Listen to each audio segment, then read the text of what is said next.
Hello, hello, it's Jacob Hill with GRC Academy. Today I'm here with Mr. Patrick Perry. Patrick, how are you today? Hey, good morning, Jacob. Great. Awesome. Thank you for coming on. And folks, if you're enjoying the podcast, please take a moment to like, comment, share, subscribe, review, all the things. It really helps me out, and thanks in advance. Patrick, why don't you tell us a little bit about your background and how you got to where you are today? I'm with Zscaler. I've been here for a few years now, but before that, I spent 22 years in the military, ultimately spending my time traveling the world, seeing stuff, doing some fun things, but a lot of it was with technology. So thankfully, I built a whole bunch of skill sets that were pretty transferable to life after the military. And luckily, I found myself here at Zscaler. Oh, that's awesome. Tell us about your work at Zscaler. What do you do? Yeah. So here at Zscaler, after about 4 years, you run through a few different positions. I've done everything from staying really intimately deep with our compliance team to help us get after things like DoD and FedRAMP kind of certifications per se and navigate those waters. I've worked a lot with our federal strategy teams. I got here right when our federal organization was standing up. I think I employee number 11 of the whole federal team. So thankfully, I was part of a lot of those kind of initiatives as well. And now I serve as the Field CTO for our DoD and IC sectors. Well, that's awesome. Yeah. And what a great opportunity to jump in there and get all that ramped up. Sounds like an amazing experience. Well, tell us a little bit about Zscaler. What is it?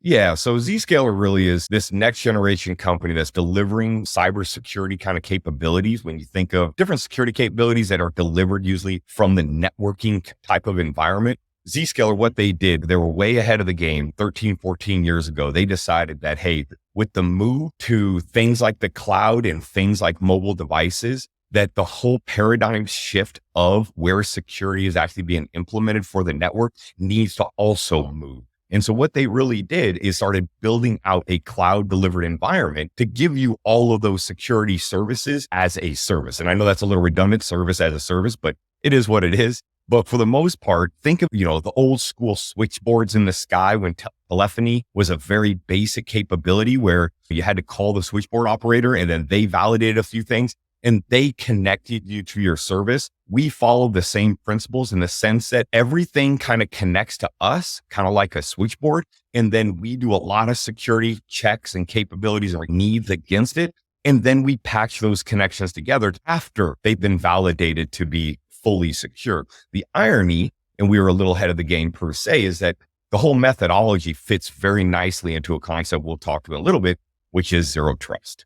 Talk to us about the larger pieces and parts of Zscaler. Yeah, so we'll focus in on how we kind of break down security in the world of securing things to things, because, the whole world is like an internet of things now. We really focus in on how do we connect users to applications in a secure manner, whether those applications are hosted in the internet by a service provider that may not be trusted at all, hosted by a semi-trusted service provider, like something in AWS or something like that, or something that you just host yourself and you trust a lot more in, because you're able to administer some of the security part of that. And that's what we call security for users, because everything we do is very flow-based. That really breaks down into two primary capabilities, something that we call internet access-based security. So again, really using the internet as your backbone and accepting the fact that it's very hostile and needs a lot of security applied to it. And then something that we call private access, which is kind of, again, back to that whole, when you administer a lot of the environment, it's not fully trusted. So you're still trying to extrapolate security of your data from the environment that you administer, but you still do administer and own a lot of it and therefore can apply. So that's private access. But then we also have what we call security for things like workloads. So how does your workloads interoperate with other workloads, or think of like IoT and OT, things that don't have actual people involved, but services that are working together. And then we also deliver security for that as well. I have firsthand experience with Zscaler, and I agree it's a great product, and I think that's excellent explanation. So thank you for that. You talked about some certifications that you all were going after, FedRAMP, DoD impact levels. Talk to us about FedRAMP and what is it, first of all, why is it important? And also would be very interested to hear about the approach that you all took and maybe some lessons learned. FedRAMP's a very important thing because if you've been around the government for a while, they've had things dating back 20, 30 years ago. They've had different methods in which to validate security of their environment and more importantly, security of the vendors' capabilities that are coming into the environment. There was a huge initiative 20, 30, whatever years ago to get away from what they called GOTS, government off the shelf, and go towards COTS, so commercial off the shelf, and really take advantage of the amazing ecosystem that we have here, especially in America, because things were going, again, more and more to these cloud delivered kind of capabilities.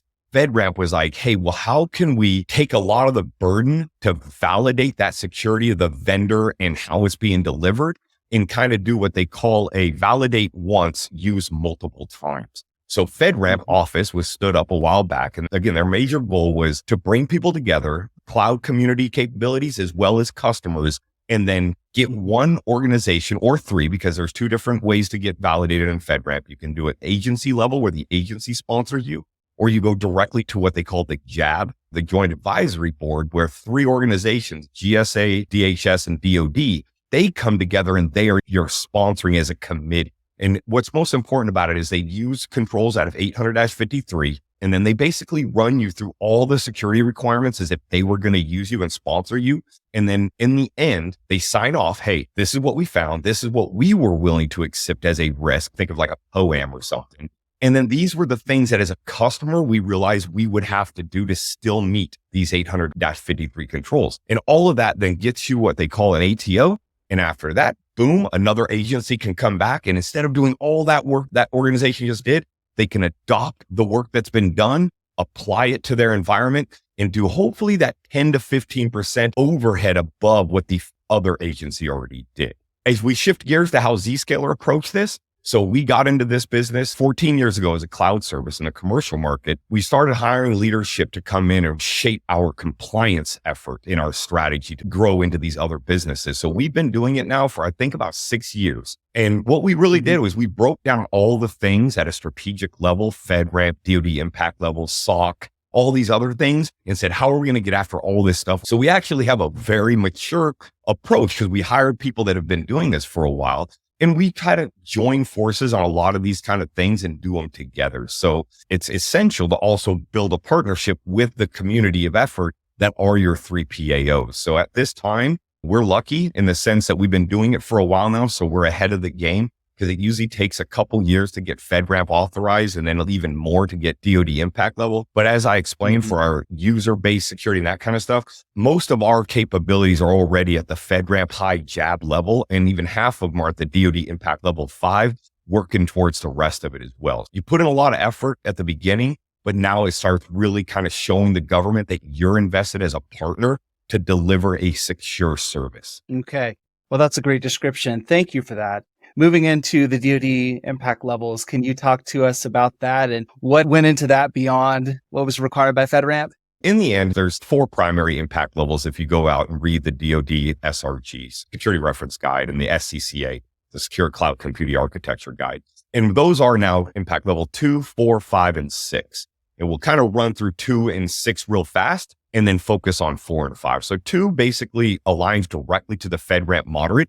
Just think of it as like, hey, this is your capability that's a little bit above commercial. We're going to get it validated and authorized, but it's really kind of still a commercial kind of service per se with a few restrictions and roughly 300 or so controls out of 853 checked. Impact level 6 is actually in the classified secret region environment. So it's everything that they actually asked you to do impact level 5, but then take it out of the internet, stick it in a box somewhere and have private circuits from all over the place because it's at a secret government level. So again, obviously not a lot of people can use that. But the real focus is impact level 4 and 5, because that's the sweet spot where you have things like more important secure information like CUI. Everybody's talking about it these days, control unclassified information. That's where the DIB works in. That's impact level 4. And if you look at it at a control base, it basically aligns to FedRAMP high, which is also the level that, again, has the most controls from a FedRAMP perspective. I think it's sitting around 400 or 520 or something like that. I always forget. Between impact level 4 and 5, that's when the DoD says, this from us as an organization, we must have this level of security to even get after CUI. Now, from the FedRAMP perspective, you can actually get to CUI with FedRAMP Moderate Plus. We won't go into that because that could be like another 20, 30 minutes of discussion. And then the only other real difference between impact level 4 and impact level 5 is the ability to then support what they call NSS, National Secure Services. And that's when you're getting into the very borderline before you get into that impact level 6, that secret level. But both of those are quite a bit more rigorous because the DoD has its own, not only 853 controls, but roughly 18 plus general controls where you have to meet their needs of things like auditing, analytics, threat sharing, and a whole bunch of other things. That's all very interesting. On the FedRAMP side, do you know how long roughly it took you all to get through that process? Yeah, I would say on average, the JAB process, again, that's kind of like the gold standard because, again, you're getting validated at a much higher level by multi-agency. It on average is 18 to 24 months. Some of it is because of their pipeline. A lot of organizations want to get authorized. So they only pick, I think, 6 to 9 organizations a year to go to the JAB. But if you go through the agency, I've seen it as fast as like 9 months. But that means you already have to have a lot of work done. You have to have that pre-work, getting the third-party auditors in there, getting ahead of the game so you don't have loads of different requirements from the external auditors to make changes. You want to get ahead of those things. So total work still 12 to 15 months, even just to get an agency level. Can you tell us maybe an estimate of how much additional effort was required to go get the impact level as opposed to the FedRAMP authorizations that you all were able to achieve? Depending on what FedRAMP level you work on, moderate or high, it really kind of matters. But the big one, honestly, is FedRAMP high JAB versus agency. JAB, because the DoD is already part of it, they were one of those signatories that sign off on your JAB authorization. I wouldn't say you get into like the express lane and the DoD impact level side, but at least you already have a familiarity with their third-party assessors and their auditing team to get validated through what they call also their JVT, their joint validation team.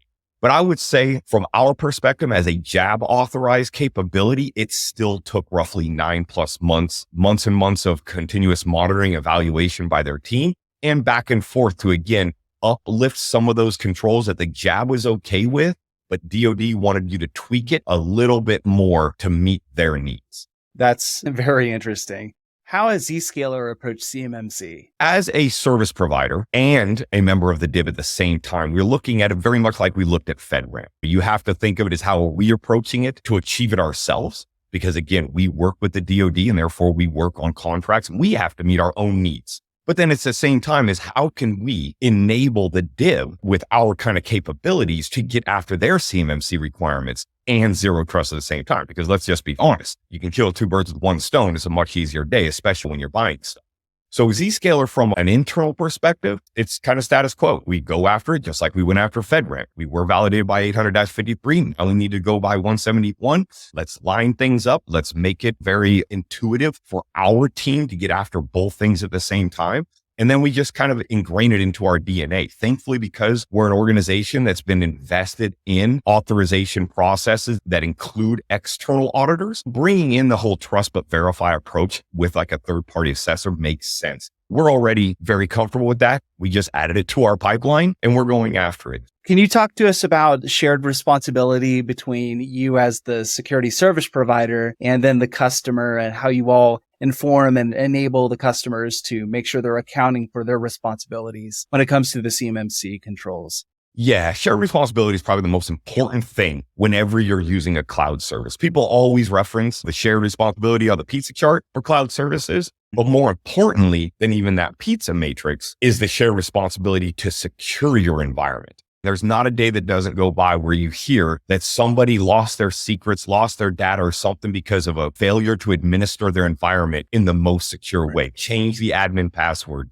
block ports and protocols from being accessed from unauthorized areas, et cetera, et cetera. So all these things have been around, but a lot of people don't focus on the secure aspect of a shared responsibility. So in FedRAMP and CMMC, there is a shared responsibility matrix, the SRM, and that really outlines to the customer, hey, while Zscaler is going to deliver you this capability that meets this control for your need, you're responsible to configure it correctly, both in the cloud environment as well as in the rest of your environment. We can't help you defend something that you don't configure correctly.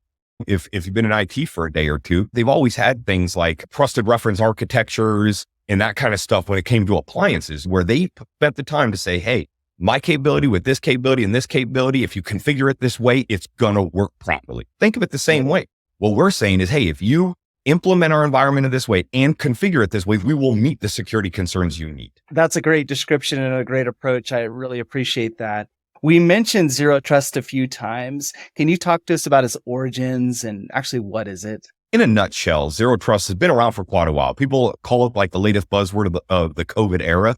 But in all reality, zero trust actually started being talked about as a concept as far back as the Jericho Forum with what they call the deperimeterization efforts. And their whole idea back then was, hey, we've got users in and out of our perimeter, and we got applications in and outside of our perimeter. And therefore, the way that we access it and secure those access methods have to change. This is all open information. You can go out there and research it. A lot of their stuff is still actually available for downloading. You can see all the great history. But then when you fast forward to where the term got adopted with Forrester and specifically John Kindervag, words matter. When people create things, they give it a name based on a reason, and those names really tell a lot of the story. And the reason why it's called zero trust is because, again, it was focused in on how networks were being managed, and more importantly, how data was being secured over networks. And the concept that it was trying to say we need to get away from was zone-based security. If we've been around security forever, you know that either routers or firewalls, you stick them at the edges, and then you create these things called zones. You have your untrusted zone, you have your trusted zone, and then you have all these DMZs, demilitarization zones, for those in between trust levels. In zero trust, there's the word, no more trusting a zone, no more trusting the network itself to deliver on security. And security is two things. It is access. Everybody's so focused on the access part, which is very important. But remember, access is like locks and keys. If you still trust everybody to walk around willy-nilly with locks and keys all over the place, that's great. But bad people always defeat locks and keys. So what are you doing to stop bad people? So you have the access, or what used to be categorized as AAA. Now you have things like in-depth advanced cybersecurity capabilities. So stuff that actually gets after the threat actors and stops them before they can actually start playing with your locks and keys. Tell us from your perspective, how does CMMC relate to zero trust? When you think about when the government was really trying to go after these two major things, CMMC, which is their external facing requirements to the rest of the DIB, and zero trust, where it's kind of their internal requirements on how they're doing business. They're kind of a relationship, and they kind of started at the same time. You know, you can go back 6 or so years ago where CMMC was first starting to be discussed in the offices of the Pentagon, was also the time zero trust was first starting to get kind of played with, like, what is this concept? And ironically as well, they fundamentally are actually together. Because again, the whole concept of zero trust is to actually stop thinking of your networking environment in zones of security, and people that are always on the inside are always trusted, and people on the outside are always untrusted. And when you think of how the DoD really needs to interact with this partner, its whole defense industrial base, it needs to change its whole architecture to support how do we all work together better in a more secure manner at all times. So they're kind of joined at the hip. What I would offer is CMMC in many ways, even though they're using 800-171, which personally, Pat's personal opinion, it's a use case scenario of 800-53 controls. So it's not like it's this brand new concepts and controls. They just word them different to kind of relate more to the use cases of the data sharing approach that the DIB brings to the DoD. Well, zero trust is also trying to get after that same problem. So in many ways, zero trust is kind of the concept that's floating in these ideas, these high-level strategic requirements from an operational perspective to change how we do things. Now, they don't use the right terminology in between each other to draw those parallels a little bit clearer and more concisely. But when you really look underneath the hood, they actually are very, very supportive of each other. They just need to be tweaked to really kind of work together in the same strategic level. Interesting. So we've all seen the federal approach to zero trust. We've seen the White House, their cyber strategy. NIST has issued guidance on it. DHS, DoD has guidance on it, and probably many more agencies. What are your thoughts overall on the federal approach and maybe some significant differences between the various agency approaches and some thoughts of how we can actually make this happen? Because of all the things that were going on, SolarWinds was a huge reason why zero trust, that concept really started kind of making sense to the government. Because when you think about how that exploit worked inside of environments, there was so much trust at so many levels. So, hey, how are we going to fix this? let's go look at something that's called zero trust. But all jokes aside, the White House guidance is great, but it's very high level. And again, it's trying to tell every other organization, this is serious, you're going to do it. So I take that as a good guiding document, but it's really not the granular thing that's going to help people. CISA's maturity model and their other zero trust kind of efforts are really good in the sense that they kept things at a high strategic conceptual level with some examples that guide organizations, especially in the US government, to try to measure success. Am I really shifting how I do things from different approaches? I think NIST 800-207 is absolutely amazing. I think it's probably one of the best documents, not only because of their, I want to say, near commitment to leverage what the industry had already been working on instead of kind of making their own thing out of the word and then rebranding it, unfortunately, and maybe losing the DNA and the concept behind it. NIST 800-207 really did a good job on setting that foundation. I honestly cannot wait for them to come out with version 2 because I think that maturity is going to be just a huge leap.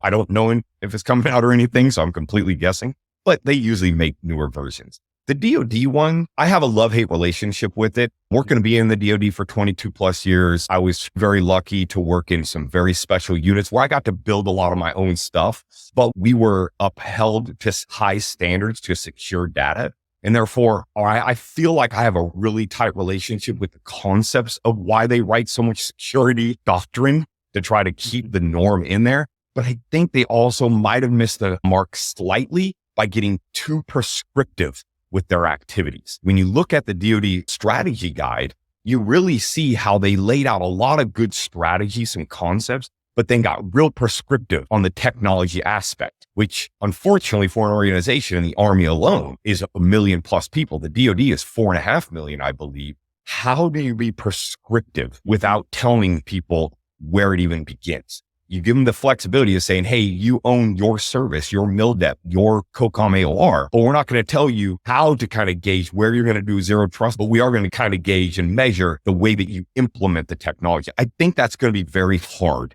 And I hope that there's a version 2 of that. Now, the zero trust reference architecture stuff that DoD put out was pretty good because it was pretty vague and it kind of stuck with NIST 800-207 a little bit more. That's awesome. Thank you for your insights on that. Where do you think Zscaler fits into the pillars of zero trust? And I know that some of the pillars vary depending on what document you're looking at, but overall, what are your thoughts there? Yeah. And you're spot on. In the end, I think everybody kind of universally recognizes 7 aspects of zero trust. Some people call them pillars. Some people call them pillars with cross-functional requirements, like you pointed out.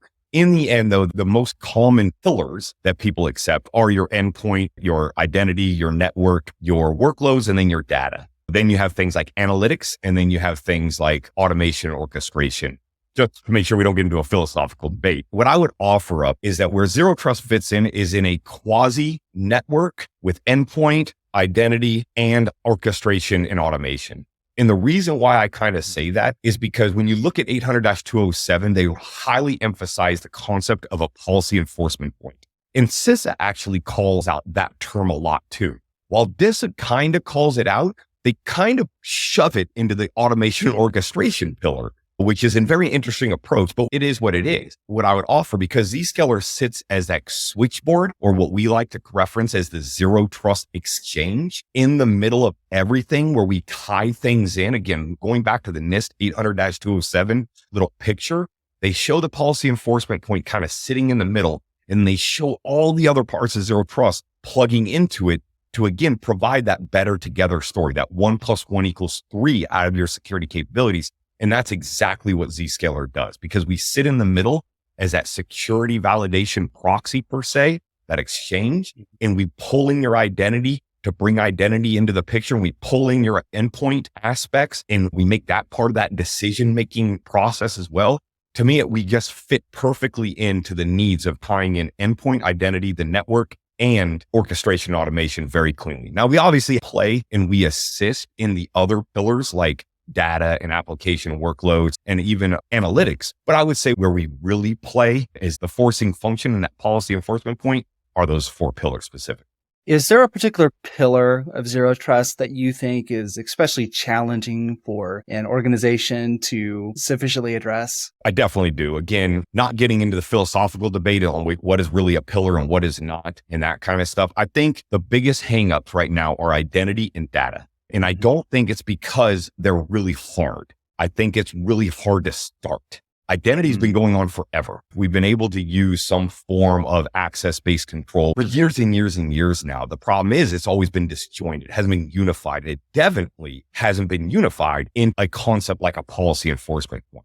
So it's not that the organizations need to kind of reconstruct the way they do identity. Now, they may want to get a better capability out there that can get more granular in those attributes management, the ability to live assess, evaluate, and even change people's permissions from an identity perspective. But identity is kind of there. But how do we take what we have and really make it zero trustified? Now, data is kind of the weird one. We've all known data tagging has been a very important thing since the beginning of time, and we've all avoided it like a massive elephant in the ring. Why? Because data tagging is 99% incumbent on the data creator. The data creator never wants to take more time to add tags. If you've ever worked in the Department of Defense intel community, where they always have to put those little parentheses and classify almost every sentence of things they do, you'll get an appreciation for how annoying data tagging could be, especially at the different levels the DoD wants to do. And I know I was very focused on the DoD right there, but I think it's also imperative because CMMC is going to have to also play well with that